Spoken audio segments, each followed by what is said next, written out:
Bonjour tout le monde, c'est Thibaut Freely, je suis ravi de vous retrouver. Aujourd'hui, j'ai envie de vous raconter l'histoire de cette photo. C'est une photo que j'ai traitée il n'y a pas longtemps, qui me plaît assez, et je me suis dit, il y a plein de choses à vous dire, à vous raconter sur cette photo, pourquoi elle aurait même pas dû exister, comment est-ce que ça peut vous aider si vous avez envie d'apprendre la photo de paysage. Donc voilà, c'est parti. Alors, cette photo, elle aurait même pas dû exister. Je l'ai faite en septembre pendant un des 2 stages que j'ai animé en Bretagne sur la photo de paysage. Et quand j'anime un stage, je suis pas là pour faire mes propres photos. Donc normalement, je ne fais pas de photos, je suis là pour les stagiaires. Je suis là pour les accompagner, pour leur expliquer comment faire, et je suis à leur côté sur le terrain pour qu'ils réussissent leurs propres photos. Ici, j'en ai quand même fait une parce que c'était le dernier soir. On avait déjà fait 4 ou 5 sorties photos et les gens, au bout de 4 ou 5 jours, ils commencent à être autonomes en fait. Et à un moment, je me suis presque senti inutile parce que je suis allé voir tout le monde et tout le monde se débrouillait tout seul, tout le monde était autonome et donc ils n'avaient plus forcément besoin de moi. Alors bien sûr, je vais encore voir ce qu'ils font, je vérifie qu'ils prennent bien les photos, qu'ils ne fassent pas d'erreur à la prise de vue, je les invite à aller plus loin, je leur dis est-ce que tu as vu ce qui se passe là-bas, c'est très intéressant, tu as vu les vagues qu'il y a, est-ce que tu as déjà essayé dans ce format-là, etc., etc. Mais là, je sentais que j'avais quelques minutes, et vu que la lumière était vraiment très belle, je me suis dit, je vais faire quelques photos. En plus, j'ai de la chance, j'ai un appareil photo dont l'objectif et le capteur sont stabilisés, et j'ai même pas eu besoin de sortir le trépied, j'ai pu faire tout ça à main levée, et il m'a fallu que quelques minutes pour faire quelques photos. L'autre chose assez inhabituelle avec cette photo, c'est que je pensais pas aller à cet endroit. Pourquoi? Parce que c'est un endroit que j'avais jamais visité en vrai en fait. Normalement, quand je suis en stage, j'emmène que des gens là où je connais l'endroit, parce que je veux être sûr qu'il y ait de bonnes photos à faire, je veux être sûr que le soleil soit au bon endroit, je veux être sûr de pouvoir accéder à l'endroit, et c'est quelque chose avec lequel je suis pas à l'aise, d'emmener des gens sur un endroit que j'ai jamais vu. Et en fait ici j'ai pu le faire. Pourquoi j'ai pu le faire? Pourquoi j'ai eu la confiance pour le faire?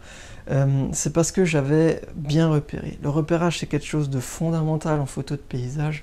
Si on veut arriver à augmenter vraiment ses chances de faire des bonnes photos, le repérage, c'est vraiment un outil fantastique. Et ici, j'ai repéré, je voulais ajouter une soirée au stage photo, au séjour, et je voulais une séance sur la plage, parce que c'est vraiment sympa d'aller sur la plage, on a même pu mettre les pieds dans l'eau pour faire ce type de photos. C'est quelque chose que j'avais pas encore et que je voulais rajouter, mais j'avais pas encore visité de plage comme ça pour faire ça. Et donc j'ai tout dû faire depuis l'ordinateur. J'ai utilisé mes outils habituels, il n'y en a pas beaucoup, mais c'est des outils simples, hein, c'est les outils Google. Et juste avec ces quelques outils, en les utilisant comme il faut, j'ai pu être sûr d'avoir un bon endroit où j'étais sûr qu'on pouvait faire au moins une bonne photo sur la soirée. Je voulais être sûr aussi de pouvoir trouver les accès. Je voulais être sûr je voulais être sûr que la lumière soit bien placée pour qu'on ait une belle lumière dans nos photos. Et voilà, et c'est ça la force du repérage en photo de paysage. C'est comme ça que j'ai trouvé cet endroit, c'est comme ça que j'ai eu la confiance pour y amener des gens, et ça s'est super bien passé. En plus, on a eu une très très belle lumière, on a eu aussi la marée au bon niveau, et ça nous a permis vraiment d'avoir des très bons résultats. Donc voilà, la phase de repérage, c'est des choses aussi, si vous voulez en savoir plus, c'est des choses que j'enseigne dans mes stages paysages. Mes séjours photo aussi un petit peu, j'en parle, même si on n'a pas le temps de rentrer trop dans le détail parce qu'on est vraiment là pour faire des photos. Mais dans mes stages paysages, je vous explique quels outils j'utilise, comment je les utilise pour pouvoir repérer et augmenter les chances de faire des bonnes photos de paysages. Alors si on s'intéresse un petit peu à comment la photo a été réalisée, alors là j'étais pieds nus, j'avais les pieds dans l'eau, c'est ça qui était agréable. C'est pour aller au plus près des rochers, parce que là il fallait être près des rochers, il fallait se baisser pour augmenter un petit peu la taille des rochers. Là je vous ai mis les exifs aussi, si ça peut vous aider. Donc ici, j'ai eu besoin d'utiliser un filtre ND. Vu que la lumière était quand même encore assez forte, je ne pouvais pas avoir des temps de pause intéressants pour avoir l'eau légèrement floue. Donc j'ai dû mettre un filtre ND, je crois que c'était un ND 64, c'est un filtre qui bloque 6 stops de lumière à peu près. Et malgré le fait que j'ai un filtre ND et que j'ai un temps de pause de 1 demi-seconde, j'ai quand même pu faire mes photos en main levée grâce à la stabilisation de mon capteur et de mon objectif. Sinon j'aurais dû utiliser un trépied, mais ici voilà, j'avais pas beaucoup de temps pour faire les photos et voilà, grâce à ça j'ai pu le faire à main levée. Et donc je me suis approché près des rochers, j'étais accroupi. Et là, ce qu'il faut vraiment, c'est attendre la bonne vague. Les rochers, ils sont découverts, et puis il y a les vagues qui arrivent, et il faut attendre qu'il y ait une belle vague qui vienne bien recouvrir ces rochers. Et grâce à la pose un petit peu lente, on a ces lignes directrices qui s'impriment sur le capteur, et ça donne des photos vraiment percutantes.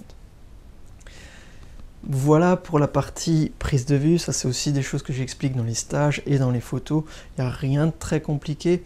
Juste encore, j'étais à f5, ça c'est quand même quelque chose qui permet, j'étais en micro 4 tiers, donc c'est quand même un réglage qui me permet d'avoir une bonne profondeur de champ.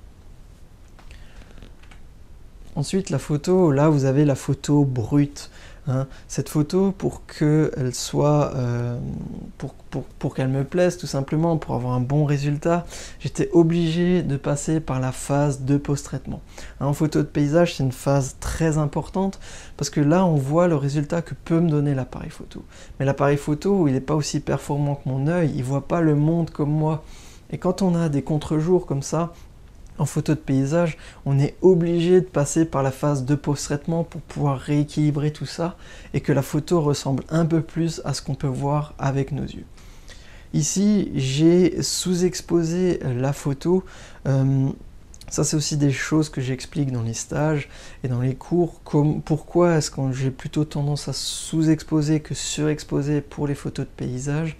Mais voilà, ça c'est ma photo de base, c'est ma matière brute et c'est cette matière que je vais exploiter au post-traitement pour donner un résultat qui me plaît.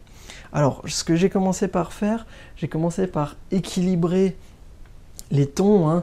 Il y avait des parties très très sombres dans la photo de départ, tout ça j'ai rééclairci et on a une photo qui est quand même mieux exposée, on voit du détail partout. Elle est plutôt bien traitée, elle est plutôt traitée de manière neutre, c'est ma première phase du traitement, si on regarde le avant-après. Voilà, c'est juste de rééquilibrer, j'ai aussi légèrement recadré, et là j'ai une base assez neutre. Et moi je veux aller plus loin, parce que c'est ça qui est magique avec le post-traitement, c'est qu'on peut vraiment exprimer, on peut vraiment avoir son style personnel, on peut exprimer ce qu'on veut, on peut mettre en valeur ce qu'on veut, mettre en avant ce qu'on veut dans la photo. Ça c'est quelque chose d'extrêmement important pour moi. Et c'est pour ça que j'ai appliqué ma recette pour avoir le résultat final qu'on voit ici. Donc si on fait le avant-après, on voit que moi je suis vraiment fasciné par la lumière, donc je vais mettre en valeur cette lumière de toutes les façons que je peux. J'ai envie qu'elle nous éblouisse comme elle nous éblouit quand on la voit avec nos yeux, parce que quand on a le soleil comme ça dans le cadre, c'est quand même assez éblouissant. Donc je voulais qu'on retrouve ça dans la photo, et en même temps je veux qu'on garde du mystère quand même. J'aime bien quand on voit le détail dans les ombres, mais j'aime garder quand même cette part de mystère. Et grâce au post-traitement, je peux arriver à retranscrire tout ça et à créer une photo qui est qui est conforme à ma sensibilité, qui est conforme à mon regard, qui est conforme à ce que j'ai éprouvé, ce que j'éprouve, ce que je veux faire éprouver aussi quand je montre cette photo.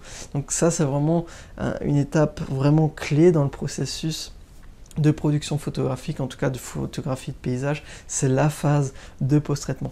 J'ai essayé aussi de garder vraiment le naturel, j'ai essayé de ne pas en faire trop, j'ai vraiment essayé de ne pas dénaturer la scène, ça je pense que c'est aussi quelque chose d'important, mais quand même je veux une photo qui soit propre, qui corresponde à mon style photographique. Ça aussi, si vous voulez apprendre le post-traitement, j'ai aussi des stages dédiés, c'est quelque chose qui se fait bien aussi à distance, en séance, comme ça en cours, en visio, avec partage d'écran, pour apprendre à traiter ces photos. Et cette photo, voilà, maintenant j'ai traité la photo, elle me plaît, elle est super, je peux l'imprimer, je peux l'accrocher chez moi, je peux la partager sur les réseaux sociaux, je peux la montrer à mes amis, c'est déjà quelque chose qui est super, mais je peux encore aller plus loin. Cette photo, elle n'est pas seule, j'en ai fait d'autres, j'ai déjà fait d'autres photos de la Bretagne, j'ai fait d'autres photos avec ces conditions, avec ce genre de sujet, donc l'idée, si vous voulez aussi avoir un travail photographique abouti, aujourd'hui, il faut passer par les séries un petit peu. Faire des photos comme ça, seul, c'est super, vous pouvez la mettre sur les réseaux, mais quand vous regardez les grandes expositions, quand vous regardez les grands photographes, ils ont tous travaillé par série. C'est ça vraiment qui permet d'avoir un propos photographique, c'est ça qui permet d'aller plus loin. C'est quand vous créez une série que vous allez vous interroger, quelles photos vous allez mettre, quels propos vous allez avoir, quel sera le discours que vous aurez sur vos photos, quel est l'univers que vous voulez créer. Voilà, tout ça, c'est ce que permet le travail en série, c'est quelque chose qui est extrêmement important aujourd'hui, c'est quelque chose que j'ai mis du temps à comprendre, c'est quelque chose que j'ai mis du temps à maîtriser, mais c'est vraiment quelque chose qui est important. Des séries de la Bretagne, j'en ai déjà fait une, c'était l'Avant-Garde, c'était une série, c'était ma période bleue, on peut dire, j'avais envie de ce minimalisme, j'avais envie de ce bleu, et voilà, c'est une série que j'ai déjà produite, que j'ai déjà exposée, mais je veux encore en faire une autre. Et cette image-là, je pense qu'elle fera partie d'une autre série, parce que déjà, j'ai fait donc d'autres photos, un petit peu dans le même style, on retrouve cette douceur qui me caractérise, il y a aussi cette lumière, alors là j'ai un mix de bleu et de jaune, mais voilà, mais je sais que j'ai de la matière, que j'ai des choses à exploiter, je sais que je suis allé en stage avec ma compagne aussi, Estelle, je sais qu'elle a fait des photos aussi, je sais que parfois on se regardait et on se disait c'est là qu'il faut faire la photo, et moi j'étais en stage, j'avais pas mon appareil, et c'est elle qui a fait la photo, donc elle a eu des choses extraordinaires aussi, elle allait visiter des coins que moi j'ai pas visités, elle a son regard aussi, sa sensibilité, et c'est vraiment le premier travail où on a de la matière commune, on va dire, on était aux mêmes endroits, on n'a pas vu les mêmes choses, on n'a pas photographié les mêmes choses, mais en tout cas, on a des choses et on pourrait créer quelque chose ensemble. Et on est en train de réfléchir justement à créer une série autour de l'océan avec ce type de photos.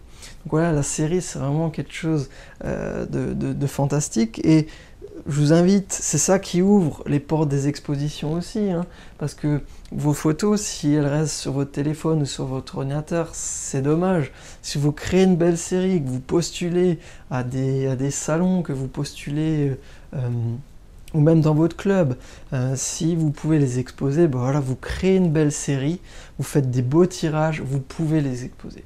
Si vous avez envie de savoir comment créer des séries, comment est-ce qu'on fait pour sélectionner les meilleures images, quelles images sélectionner, quelles sont les images qui vont ensemble, comment est-ce qu'on crée un univers, comment est-ce qu'on peut créer toute une histoire autour de photos, ça aussi c'est des choses que j'enseigne dans les stages, aussi dans les cours individuels, on peut prendre vos photos et on peut commencer à extraire des histoires à partir de ces photos. Voilà ce que j'avais envie de dire sur l'histoire de cette photo. Donc vous voyez, vous avez eu un petit peu les coulisses, comment elle a été réalisée, quel réglage j'ai utilisé, à quoi elle ressemblait quand elle sortait du boîtier. Et on a même pris du recul en voyant que cette image, voilà, je vais essayer de l'exploiter peut-être à travers une série. Voilà, si vous voulez en savoir plus sur les cours que je donne, sur les stages, sur les séjours photos que j'organise pour arriver à faire ce genre d'image, il doit sûrement y avoir un lien autour de la vidéo. Voilà, cliquez et vous aurez toutes les informations. Voilà, j'espère que ça vous a plu. N'hésitez pas à me dire si vous avez aimé ce genre de contenu, si vous en voulez d'autres avec les coulisses et comment on réalise ce type d'image. Il ne me reste plus qu'à vous remercier pour votre attention et à vous saluer. Et comme toujours, amis photographes, que la lumière soit avec vous. Salut!